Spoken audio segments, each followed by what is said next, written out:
नमस्कार दोस्तों, स्वागत है आप सभी का आपके अपने YouTube चैनल सक्सेस मंत्रा बाय दीपक राय सर। मैं पिंकी मिश्रा आप सभी की क्लास में एक बार फिर से हाजिर हूँ। दोस्तों, आज की भी क्लास में मैं लेखपाल की महत्वपूर्ण क्वेश्चन की श्रृंखला के साथ में आप सभी की क्लास में हाजिर हुई हूँ। ये भी जो है आप सभी का जो भी कृषि से रिलेटेड जितने MCQs बनते हैं इम्पॉर्टेंट और आपके यूपी स्पेशल से जितने बनते हैं इम्पॉर्टेंट सारे क्वेश्चन के मिक्स क्वेश्चन की श्रृंखला लेकर आई हूँ। और क्लास को अंत तक देखिएगा। जैसा कि मैं हमेशा की तरह कहती आई हूँ कि अगर क्लास पसंद आती है तो लाइक शेयर करना मत भूलिएगा। इसके अलावा और भी क्या इसमें इंक्लूड किया जाए या जो भी है आप अपनी राय हमें कमेंट बॉक्स में ज़रूर बताएं। इसके अलावा आप हमसे टेलीग्राम चैनल पर जुड़ जाइए। टेलीग्राम चैनल सक्सेस मंत्रा bye Deepak Rai sir channel पर आपको वहाँ पे सारी क्लासेस की लिंक जो है प्रॉपर सेंड कर दी जाती है और आप सभी को वहाँ से सारी क्लासेस मिल जाएंगी। इसके अलावा इंस्टा पे भी फॉलो कर सकते हैं। पिंकी मिश्रा 2708 मेरी इंस्टा आई डी है। ओके, तो ये थी थोड़ी बहुत जानकारियाँ। अब हम लोग स्टार्ट करेंगे अपनी क्लास और देखेंगे पहला क्वेश्चन है आप सभी की स्क्रीन पर। पहला क्वेश्चन है कि प्रयोगशाला से खेतों तक यह जो कार्यक्रम है किस राज्य सरकार द्वारा शुरू किया गया कार्यक्रम है, यह आपको बताना है।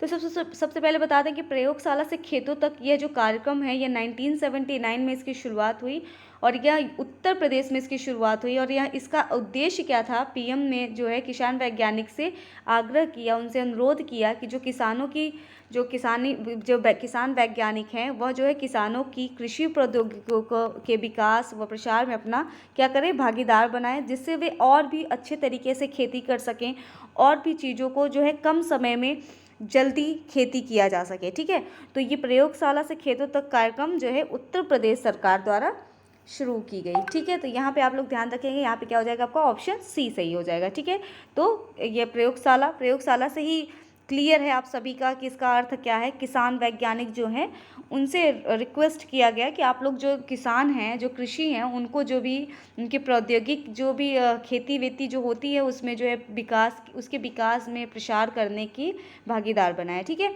चलिए अगला देख लेते हैं। क्वेश्चन नंबर सेकंड है, सांडी वन्य जीव अभयारण्य किस जनपद में स्थित है, यहाँ आपको बताना है। तो सांडी वन्य जीव अभयारण्य जो है कहाँ पर अवस्थित है, तो यह हरदोई में अवस्थित है। अगर पूछे कि इसकी स्थापना कब हुई थी तो 1990 में। ठीक है, तो यहाँ ध्यान रखेंगे सांडी वन्य जीव अभयारण्य कहाँ पे है, हरदोई में। ठीक है, अगला देख लेते हैं। उत्तर प्रदेश का एकमात्र परमाणु संयंत्र नरौरा किस जनपद में स्थित है। तो या तो कहीं कहीं लिखा होता है नरौरा परमाणु संयंत्र। ठीक है, तो आप लोग कंफ्यूज मत होइएगा, तो बताएंगे परमाणु संयंत्र नरौरा जो है किस जनपद में अवस्थित है। तो यह उत्तर प्रदेश के बुलंदशहर में। कहाँ पर अवस्थित है, उत्तर प्रदेश के बुलंदशहर में अवस्थित है। ठीक है, अगला देख लेते हैं। अगला क्वेश्चन है कि लाल मृदा यानी लाल मिट्टी जो है उत्तर प्रदेश के किन जनपदों में मुख्य रूप से पाई जाती है।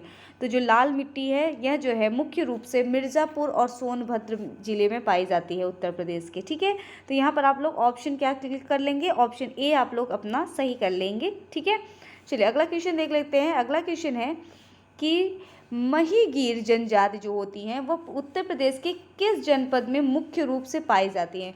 तो महीगीर जाति जो होती हैं उत्तर प्रदेश के किस जनपद में मुख्य रूप से पाई जाती हैं, तो ये सभी जो है बिजनौर में पाई जाती है। बिजनौर में जो है बहुत सारी प्रजातियां मतलब पाई जाती है, जैसे महीगीर और बुक्सा, यह सभी जनजातियां कहाँ पाई जाती हैं, बिजनौर में पाई जाती हैं और उत्तर प्रदेश में है बिजनौर, ध्यान रखेंगे।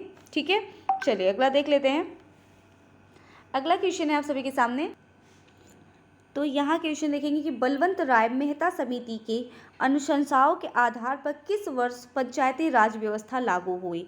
डायरेक्टली आपसे पूछ सकता है कि पंचायती राज व्यवस्था कब लागू हुई, या फिर दे दिया जाएगा क्योंकि बलवंत राय मेहता की जो है सिफारिश पे पंचायती राज व्यवस्था को वो किया गया और किसके द्वारा लागू किया गया, किसके उपस्थिति में। तो यह भी अगर आप पूछा जाए तो पंडित जवाहरलाल नेहरू, इसको भी आप सही कर लेंगे। ठीक है, यहाँ पे तो क्या हो जाएगा यहाँ पे कि किसकी जो है कब लागू किया गया था, तो 1959 में लागू किया गया था। 1993 में जो है 73वें जो संविधान संशोधन था उसके माध्यम से भारत में जो है त्रिस्तरीय प्रणाली जिसमें ग्राम पंचायत, पंचायत समिति और जिला परिषद को दर्जा भी प्रदान किया गया। यह बलवंत राय मेहता समिति के आधार पर, उनकी अनुशंसाओं के आधार पर जो पंचायती राज व्यवस्था है यह जो है 1959 को लागू हुआ। ठीक है, इस बात को नोट कर लेंगे आप सभी लोग। अगर एरिया पूछे तो ये भी बता देंगे कहाँ पर, तो राजस्थान के नागौर में। ठीक है, इस बात को ध्यान रखिए। चलिए अगला देख लेते हैं। उत्तर प्रदेश में सर्वप्रथम राष्ट्रीयकृत परिवहन कब प्रारंभ हुआ था, यह आपको बताना है। तो क्या कब आरंभ हुआ, क्या हो जाएगा 15 मई 1947, आपका सही जवाब हो जाएगा 15 मई 1947 को। ठीक है, चलिए अगला देख लेते हैं। अगला क्वेश्चन है आप सभी के सामने कि उत्तर प्रदेश से जो है लोकसभा हेतु तो कितने सदस्य निर्वाचित होते हैं। तो उत्तर प्रदेश से जो है लोकसभा के लिए 80 सदस्य निर्वाचित होते हैं, इस बात को नोट कर लेंगे। ठीक है, अगला क्वेश्चन है कि मिशन इंद्रधनुष योजना की शुरुआत कब हुई। तो मिशन इंद्रधनुष योजना सबसे पहले अगर आपसे पूछता है, ये क्वेश्चन पूछता है कि मिशन इंद्रधनुष योजना किस लिए शुरुआत की गई, किससे रिलेटेड है, तो ये टीकाकरण से रिलेटेड है। इंद्रधनुष, आपको पता है कि इंद्रधनुष में कितने रंग होते हैं, 7 रंग होते हैं। उसी तरीके से जो 7 टीके लगते हैं 7 बीमारियों के, उससे रिलेटेड है मिशन इंद्रधनुष योजना, जिसमें आप सभी की जितने जो टीके लगते हैं वह लगाने का लक्ष्य रखा गया था 2020 तक। ठीक है, तो मिशन इंद्रधनुष योजना की शुरुआत हुई थी 25 दिसंबर 2014। कब हुई थी, 25 दिसंबर 2014 को इसकी शुरुआत हुई। ठीक है, इसको नोट कर लेंगे आप सभी लोग। अगला देख लेते हैं। अगला क्वेश्चन है कि महालवाड़ी व्यवस्था की बर्ड योजना कब लागू की गई थी। तो सबसे पहले महालवाड़ी व्यवस्था क्या है, तो जो महालवाड़ी योजना है इसके अंतर्गत जो है भू राजस्व को ही महालवाड़ी व्यवस्था का नाम दिया गया। इसके अंतर्गत जो है कुल जो भूमि है उसकी 30% भूमि जो है आई है। इस व्यवस्था में जो महाल या गांव के जो जमींदार होते हैं वो उनसे जो है बंदोबस्त किया गया है। ठीक है, तो ये महालवाड़ी जो है उसके अंतर्गत आता है, भू राजस्व को ही कहते हैं। ठीक है, इस बात को ध्यान रखेंगे। अगर पूछा जाए कि बर्ड योजना कब लागू की गई, तो 1833 में। ठीक है, कब लागू किया गया, 1833 में। क्लियर, चलिए अगला देख लेते हैं। अगले में आपको बताना है कि निम्न में से कौन सा युग्म सुमेलित नहीं है। इसमें से कौन सा युग्म सुमेलित नहीं है, इधर जोत दी हुई है और इधर जोत के आकार दिए हुए हैं। तो जोत कई टाइप के होते हैं, इसको ध्यान रखेंगे। सीमांत जोत होती है, छोटी जोत होती है, मध्यम जोत होती है, बड़ी जोत होती है। ठीक है, तो जो सीमांत जोत है वह कितनी होती है, 1 हेक्टेयर से कम होती है। ठीक है, यह सही है। छोटी जोत जो होती है वो 1 से 4 हेक्टेयर तक होती है। मध्यम जोत जो है वह 4 से 10 हेक्टेयर उसकी आकार होती है। अगर हम बात करें बड़ी जोत, तो यही आपका जो है इनकरेक्ट है। बड़ी जोत दिया हुआ है कि 10 हेक्टेयर से कम, नहीं, बिल्कुल नहीं। बड़ी जोत जो है या तो 10 हेक्टेयर होती है या फिर उसके समकक्ष होती है और उससे कम नहीं होती है। ठीक है, तो यहाँ पे आप लोग सही कर लेंगे, या तो उसके बराबर होगी 10 हेक्टेयर या फिर करेक्ट 10 हेक्टेयर होगा। ठीक है, चलिए यहाँ पे देख लेंगे। यहाँ पे आपका इनकरेक्ट कौन सा है, ऑप्शन डी। चलिए अगला देख लेते हैं। अगले में भी आपको बताना है, यहाँ पे मिलान करनी है आप सभी को। मिलान के लिए कूट नहीं दिया हुआ है, लेकिन आपको यहाँ पे मिलान करने की मिलान कीजिए, और कूट तो दिया नहीं है फिलहाल, तो सही उत्तर का चयन करना है। ठीक है, मैंने स्कैन करना भूल गई, चलिए कोई बात नहीं। आप लोग यहाँ पे बताएंगे आप लोग कि क्या हो जाएगा। यहाँ पे आप लोग अपनी मर्जी से बताएंगे, लेकिन हम भी बता रहे हैं, आप लोग नोट करते चलेंगे। अगर हम बात करें एक एयर कितने के बराबर होता है, तो एक एयर जो है 121 वर्ग गज के बराबर होता है। कि आपसे अलग अलग क्वेश्चन पूछेगा एग्जाम में, इसलिए आपको पता होना चाहिए। 1 वर्ग मीटर कितने के बराबर होता है, तो 1 वर्ग मीटर जो है 119.59 वर्ग गज के बराबर होता है। ठीक है, 119.5 वर्ग गज के बराबर होता है 1 वर्ग मीटर। अगर 1 बीघा की बात करें, तो 1 बीघा में 20 बिस्वा होता है। 20 बिस्वा अगर है तो वह पक्का बीघा, 1 पक्का बीघा कहलाएगा 1 बीघा। ठीक है, और अगर हम बात करें 1 मीटर में कितना होता है, तो 1 मीटर में 3.28 फीट होता है। यहाँ पे आप लोग देख लेंगे और स्क्रीनशॉट ले लेंगे, जिससे आप सभी को तैयार हो जाए। ठीक है, चलिए अगला देख लेते हैं। अगला क्वेश्चन है कि उत्तर प्रदेश में मत्स्य विभाग की स्थापना किस वर्ष की गई। तो मत्स्य विभाग, आप सभी को पता है कि मछली की जो पालन है उसको बढ़ावा देने के लिए जो है इस विभाग की स्थापना की गई, जिससे रोजगार भी मिल सके और इस पे जो है खाद्य सुरक्षा में भी प्रयोग किया जा सके। तो उत्तर प्रदेश में जो है मत्स्य विभाग की जो स्थापना है वह हुई थी वर्ष 1966 में। कब हुई थी, 1966 ईस्वी में हुई थी। 1966 ईस्वी में हुई थी उत्तर प्रदेश में मत्स्य विभाग की स्थापना। ठीक है, तो इस बात को ध्यान रख लेंगे। चलिए अगला देख लेते हैं। अगला क्वेश्चन है कि निम्नलिखित में से कौन सा युग्म सुमेलित नहीं है, आपको यह बताना है। बीमारी दी हुई है और फसल, कौन सी फसल में कौन सी बीमारी होती है, यह आपको बताना है। तो सबसे पहले अगर हम बात करें बाजरा, तो बाजरा में अर्गट होता है। आपने सुना होगा सॉन्ग, एक बहुत फेमस हुआ था। कौन सा सॉन्ग था, आप लोग बताएंगे, कौन सा सॉन्ग था, बताएंगे। तो बाजरा जो है, बाजरे में कौन सी बीमारी होती है, अर्गट। तो ये तो करेक्ट है, बाजरे दा सिट्टा सुना होगा, है ना। तो इसमें कौन सा बीमारी होता है बाजरे में, अरगट, ठीक है। मटर में जो है बुकनी होती है, ठीक है, बिल्कुल सही है। अरहर में उकठा होता है, बिल्कुल सही है। अगर रेड डॉट करें तो रेड डॉट जो है गन्ने में होता है। रेड डॉट बीमारी किस में होती है? गन्ने में होती है, धान में नहीं होता है। यही आपका इनकरेक्ट हो जाएगा। बाकी के 3 आपके सही हैं, ठीक है। तो यहाँ पे आप लोग देख लेंगे, करेक्शन कर लेंगे अच्छे से। ओके, चलिए अगला देख लेते हैं। अगला क्वेश्चन है पंडित दीनदयाल उपाध्याय, क्या है? पंडित दीनदयाल उपाध्याय पशु चिकित्सा विश्वविद्यालय उत्तर प्रदेश के किस जनपद में अवस्थित है? तो सबसे पहले आपको बता दें कि राज्य का यह पहला है और विश्व का चौथा विश्वविद्यालय है पशु चिकित्सा विश्वविद्यालय। पंडित दीनदयाल उपाध्याय पशु चिकित्सा विद्यालय जो है कहाँ पर अवस्थित है? तो मथुरा में अवस्थित है। और इसकी स्थापना कब हुई थी? तो 25 अक्टूबर 2001, 25 अक्टूबर 2001 को जो है इसकी स्थापना हुई, ठीक है, नोट कर लेंगे। तो यह कहाँ पर अवस्थित है? मथुरा में, ठीक। चलिए अगला देख लेंगे। अगले में देखना है आपको, सुमेलित करना है कि सही सुमेल कौन सा है, यह बताना है आप सभी को सही सुमेल कौन सा है इसमें से। तो बताएंगे कौन सा सही सुमेल हो जाएगा, चलिए बताएंगे। तो यहाँ पे बात करें ओखला पक्षी विहार, तो ओखला पक्षी विहार जो है गोंडा में नहीं है, इसको नोट कर लेंगे। यह नोएडा में है। कहाँ पे है? नोएडा में है, नोट कर लेंगे, ठीक है। अगर बात करें सांडी पक्षी विहार, तो अभी हमने आपको ऊपर ही बताया था कि कहाँ पर है, हरदोई में है। कहाँ पे है? हरदोई में है, ठीक है, नोट कर लेंगे। बखीरा पक्षी विहार की बात करें तो बखीरा पक्षी विहार जो है मैनपुरी में नहीं है, यह संत कबीर नगर के खलील जो मुख्यालय है खलीलाबाद से 20 किलोमीटर की दूर। तो आपको संत कबीर नगर दिया रहेगा तो आप संत कबीर नगर नोट लगा देंगे, ठीक है। अगर हम बात करें समस पक्षी विहार, तो समस पक्षी विहार रायबरेली में अवस्थित है, तो यह एकदम सही है। तो सभी पक्षी विहार के बारे में है। तो ओखला पक्षी विहार नोएडा में, सांडी पक्षी विहार हरदोई में, बखीरा पक्षी विहार संत कबीर नगर के मुख्यालय खलीलाबाद आप कह सकते हैं या फिर संत कबीर नगर में, ठीक है। समसपुर पक्षी विहार रायबरेली में। तो यहाँ से आपके 4 क्वेश्चन रेडी हुए। ओके दोस्तों, आगे बढ़ने से पहले आप सभी के लिए इंपॉर्टेंट जानकारी कि अगर आप सभी यूपी गवर्नमेंट के किसी भी एग्जाम की प्रिपरेशन कर रहे हैं तो आप सभी को पता है कि अनअकैडमी जो है इंडियाज़ लार्जेस्ट लर्निंग प्लेटफॉर्म है, जहां पे आप सभी को सभी एग्जाम की प्रिपरेशन बहुत ही अच्छी और बहुत ही कम फी में कराई जाती है बेस्ट एजुकेटर के माध्यम से। यहाँ पर आप सभी लोग देख सकते हैं कि जो भी स्टूडेंट्स UPPSC 2023 बैच की तैयारी कर रहे हैं तो वो बिल्कुल सब्सक्रिप्शन ले सकते हैं। इसकी सारी डिटेल वीडियो के डिस्क्रिप्शन बॉक्स में है।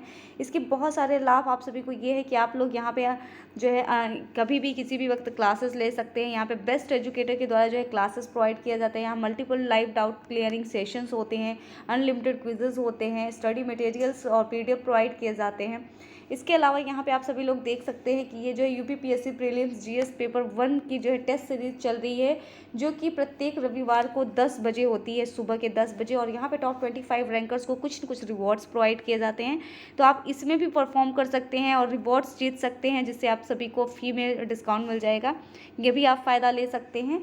और इसके अलावा यहाँ पे देखेंगे कि आपकी कौन कौन सी बैचेस स्टार्ट हो चुकी हैं। टेस्ट सीरीज जो चल रही हैं एकदम फ्री टेस्ट चल रही हैं, इसको आप ज्वाइन कर सकते हैं फ्री ऑफ कॉस्ट आप अनअकैडमी ऐप डाउनलोड करके। अगर हम बात करते हैं कि और भी कौन कौन सी कोर्सेज देख सकते हैं आप सभी लोग, यहाँ पे कौन कौन सी कोर्सेज स्टार्ट हो चुकी हैं, ठीक है। तो 11 फेब से स्टार्ट है, यहाँ पे आप सभी देख सकते हैं। तो अलग अलग टाइप की बैचेस है और आपको एक बार सिर्फ सब्सक्रिप्शन लेना है। एक बार सब्सक्रिप्शन लेने के बाद आप सभी की जो फ़ी होगी उसकी अगर हम बात करें तो ये देख लेंगे यहाँ पे थोड़ा सा बेस्ट आप सभी के लिए जो है अच्छे से तरीके से पूरा इसकी डिटेल जो है वीडियो के डिस्क्रिप्शन बॉक्स में है। अगर आप लोग यहाँ पे देख सकते हैं कि न्यू कैटेगरीज जो है लॉन्च किए जा रहे हैं, और आप लोग यहाँ पे भी देख सकते हैं फ़ी क्राइटेरिया क्या है। ये पूरी फ़ी क्राइटेरिया आप लोग अच्छे से देख लेंगे। और यहाँ पे अच्छे एजुकेटर्स के द्वारा जो है आप सभी की क्लासेस दी जाएगी। अगर हम बात करते हैं कि जो फ़ी आप लोग एक बार सब्सक्रिप्शन लेने पे क्या क्या क्लासेस ले सकते हैं, तो ये देखेंगे या डिफरेंट टाइप के जो जितने कोर्सेज हैं आप सभी लोग एक बार के सब्सक्रिप्शन में सारी क्लासेस ले सकते हैं, ठीक है। अगर हम बात करते हैं फ़ी क्राइटेरिया की, फाइनल फ़ी क्राइटेरिया की बात करें तो अगर आप 12 मंथ की सब्सक्रिप्शन लेते हैं तो आपकी फ़ी होती है 9,350 रुपये। और यदि आप चाहते हैं कि थोड़ी और डिस्काउंट मिल जाए तो आप लोगों को थोड़ी और डिस्काउंट यानी 10% डिस्काउंट के लिए सक्सेस मंत्रा का रेफरल कोड यूज़ करना पड़ेगा, और उसके बाद आपकी फ़ी 10% डिस्काउंट के बाद हो जाएगी 8,415 रुपये, ठीक है। तो जो भी स्टूडेंट्स इंटरेस्टेड हैं वह यह सब्सक्रिप्शन ले सकते हैं। इसकी सारी डिटेल वीडियो के डिस्क्रिप्शन बॉक्स में है। ओके, तो ये थी इंपॉर्टेंट जानकारी। अगला क्वेश्चन है आप सभी की स्क्रीन पर, क्या है कि उत्तर प्रदेश में पहली खनिज नीति की घोषणा कब की गई थी? पहली खनिज नीति की घोषणा कब की गई थी, यही आपको बताना है। तो ये जो है 29 दिसंबर 1998 को की गई, जो है क्वेश्चन नंबर 17 है, नोट कर लेंगे। इस नीति में जो है खनिज विकास को उद्योग का दर्जा दिया गया और यह 10 जिलों में खनिज जो है इलाहाबाद, सहारनपुर, मिर्ज़ापुर और आप सभी का सोनभद्र, ठीक है, बांदा, हमीरपुर, झांसी, जालौन, ललितपुर, सभी जगह जो है बहुल घोषित किया गया इसके अलावा। और यह पहली जो है खनिज नीति की घोषणा थी और यह 29 दिसंबर 1998 को जो है आप सभी का घोषित किया गया, ठीक है, नोट कर लेंगे। नेक्स्ट क्वेश्चन है कि उत्तर प्रदेश में आर्मी यहाँ पे देखेंगे उत्तर प्रदेश में आर्मी एविएशन केंद्र कहाँ पर स्थित है? तो यहाँ झांसी में अवस्थित है, ठीक है। अगला देख लेंगे, सामान्य तौर पर जो है मंत्रिपरिषद की अवधि होती है। तो सामान्य तौर पर जो है मंत्रिपरिषद की अवधि होती है वो 5 वर्ष होती है, ठीक है। सामान्य तौर पर पूछ रहा है यहाँ पे, तो 5 वर्ष होती है, ठीक है। अगला क्वेश्चन अगर हम लोग देख लें कि उत्तर प्रदेश का एकमात्र शास्त्रीय नृत्य है, तो ये आप सभी को पता है कि उत्तर प्रदेश का एकमात्र शास्त्रीय नृत्य कौन सा है? तो कथक है। कथकली की बात करें तो कथकली जो है केरल का नृत्य है। मोहिनी अट्टम जो है यह भी जो है केरल का लोक नृत्य है और बहुत बार एग्जाम में मोहिनी अट्टम क्वेश्चन आता है, इसको नोट कर लेंगे आप सभी लोग बेहतरीन तरीके से, ठीक है। चलिए अगला देखते हैं। अगला क्वेश्चन है कि एक समिति पंचायती राज संस्था में संबंधित नहीं है। तो यहाँ पे अलग अलग समिति थी, आप सभी को पता है कि जो है पंचायती राज व्यवस्था में, पंचायती राज व्यवस्था को लागू होने में जो है अलग अलग समितियों का अलग अलग योगदान है। तो अगर हम बात करें LM सिंघवी समिति की, तो LM सिंघवी समिति के बारे में अगर बात करें तो यह समिति कब आई? तो इसका गठन कब हुआ? 1986 में, ठीक है, नोट कर लेंगे। 1986 में जो है LM सिंघवी समिति का गठन हुआ। अगर अशोक मेहता समिति की बात करें तो अशोक मेहता समिति का गठन कब हुआ था? तो 1977 में, इसको नोट कर लेंगे। 1977 में सबसे पहले आया बलवंत राय मेहता समिति। इसमें कुछ जो चीज़ें थी अच्छे तरीके से नहीं हो पा रहा था, उसी के सुधार के लिए अशोक मेहता समिति, अशोक जी की मेहता की अध्यक्षता में न्यू समिति बनी, ठीक है। और बलवंत राय मेहता समिति की बात करें तो बलवंत राय मेहता समिति आप सभी को पता है कि 1957, ठीक है, 1957 बलवंत राय मेहता समिति, इन्हीं की सिफारिश पे जो है आपका पंचायती राज व्यवस्था जो है का ये लागू किया गया और यह पंडित जवाहरलाल नेहरू द्वारा लागू किया गया। इस बात को ध्यान रखेंगे 1959 में, ठीक है। और इसमें कौन शामिल नहीं था? तो यह थे PVN राव समिति, जो है यह जो है आप सभी का पंचायती राज संस्था में से संबंधित नहीं है। इसके अलावा आप सभी के तीनों ऑप्शन संबंधित हैं, ठीक है, क्लियर। अगला क्वेश्चन है कि 1 गज कितनी गिरह के बराबर होती है? तो यह सभी जो है आप सभी का मध्यकालीन मापन जो है यह सारी हैं, जैसे कि 1 गज में कितनी गिरह होती हैं, कितने मतलब पाम होते हैं और कितनी अंगुल होती हैं, सभी जो है मापन प्रणाली के बारे में आप सभी लोग अच्छे तरीके से पढ़ लेंगे थोड़ा सा, क्योंकि इससे क्वेश्चन आता है और आप सभी लोग देख सकते हैं कि इसमें कितने सारे क्वेश्चन में ले आ चुकी हूँ, ठीक है। तो 1 गज कितने गिरह के बराबर होते हैं? तो 1 गज जो है 16 गिरह के बराबर होते हैं, इसको नोट कर लेंगे। 1 गज जो है 16 गिरह के बराबर होते हैं। अगर हम बात करें कि मध्य भारत में अच्छी चेन, आप लोग जानते हैं ना, चेन वगैरह जो होता है यह सब भी आप नोट कर लेंगे कि एक चेन को और क्या जरीब किसे बोलते हैं, चेन किसे बोलते हैं, ठीक है, गिरह किसे बोलते हैं। नेक्स्ट है मध्य भारत में 1 बीघा कितने हेक्टेयर के बराबर होता है? अगर आपको 1 बीघा पूछ लिया जाए कि 1 बीघा में कितने बिस्वा होता है, तो 1 बीघा में 20 बिस्वा होता है, आप सभी को पता है। यहाँ पे हेक्टेयर पूछ रहा है कि मध्य भारत में जो है 1 बीघा कितने हेक्टेयर के बराबर होता है? तो मध्य भारत में जो है 1 बीघा जो है आप सभी का कितने हेक्टेयर के बराबर हो जाएगा? यहाँ पे 0.2529 हेक्टेयर के बराबर, 0.2529 हेक्टेयर के बराबर होता है 1 बीघा, ठीक है, ध्यान रखेंगे। अगला क्वेश्चन है कि निम्नलिखित फसलों में से कौन सी फसल जो है खरीफ की फसल नहीं है? तो खरीफ की फसल कौन कौन सी होती हैं? आप सभी को पता है, चावल, मक्का, ये सभी जो है किसकी फसल होंगी? कपास, ये सभी सब खरीफ की फसलें हैं। अगर हम बात करें कि कौन सा इसमें से नहीं है, तो ये मटर जो है आप सभी का रबी की फसल है, खरीफ की फसल नहीं है, रबी की फसलें हैं। और रबी की फसलें कौन कौन सी हैं? आलू, चना, मंसूर जो है, अलसी, ये सभी जो है आप सभी का मटर, ये सभी किसकी फसलें हैं? रबी की फसलें हैं। तो ये आपका मटर जो है खरीफ का फसल नहीं होगा, इसको नोट कर लेंगे। अगला देख लेते हैं फटाफट। अगला है किस वर्ष राजस्व परिषद प्रशासनिक, यहाँ पे ध्यान रखेंगे, क्या है क्वेश्चन, किस वर्ष राजस्व परिषद के प्रशासनिक एवं न्यायिक कार्यों को अलग कर दिया गया, यहाँ आपको बताना है। तो ईयर बताना है आपको कि कब यह जो है अलग कर दिया गया। तो 1947 से 1948 यहाँ पे कर लेंगे, 1947 से 1948 में, ठीक है, जो है राजस्व परिषद के प्रशासनिक एवं न्यायिक कार्यों को क्या कर दिया गया, अलग कर दिया गया, ठीक है। तो इसको नोट कर लेंगे आप सभी लोग। राजस्व परिषद आप सभी को पता है क्या हो जाएगा यहाँ पे, बोर्ड ऑफ रेवेन्यू, ठीक है, बोर्ड ऑफ रेवेन्यू। और इसका मुख्यालय अगर पूछे कहाँ पे है, तो यहाँ इसका मुख्यालय जो है लखनऊ में। इसका गठन कब हुआ राजस्व परिषद का, तो 1772 ईस्वी में, ठीक है। इस बात को नोट कर लेंगे। अगला देख लेते हैं। अगला क्वेश्चन है, राजस्व परिषद के अध्यक्ष की नियुक्ति कौन करता है। तो राजस्व परिषद के अध्यक्ष की नियुक्ति जो है राज्य सरकार करता है, ठीक है। यहाँ पे हो जाएगा ऑप्शन डी आपका सही हो जाएगा, इसको नोट कर लेंगे। अभी भी मैंने बताया कि राजस्व परिषद का मुख्यालय कहाँ पे है, तो लखनऊ में। इसका गठन कब हुआ, 1772 ईस्वी में। इसको ध्यान रख लेंगे आप सभी लोग, ठीक है।